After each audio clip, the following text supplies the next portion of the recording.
Dark wings, dark words. I was only a boy when the Raven came to call my father, Lord Eddard Stark, to another war. Balon Greyjoy had raised the Iron Islands in revolt and burned the Lannister fleet at anchor. King Robert Baratheon again needed his old friend. My mother Catelyn was not happy to lose her lord husband to Robert again. 6 years before, he had left her to avenge his father and brother against the Mad King. But now he had sons and daughters of his own, and, unspoken, another son who wasn't hers from the last time he went to war. My brother, Jon Snow. But she knew that in marrying my father, she had married the North.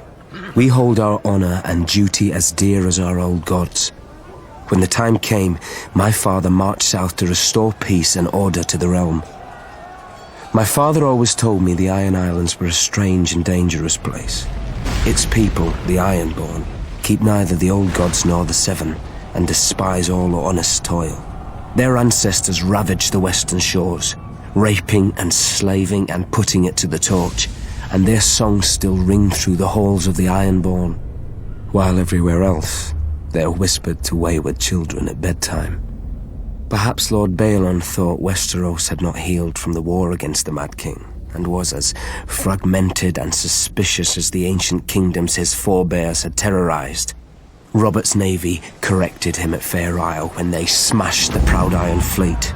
Robert and my father corrected him at Pike, his own castle, when they pulled down his towers and breached his walls. My father never liked to speak of his battles, but from other men I learned what transpired. Thoros of Myr was first through the breach with his flaming sword.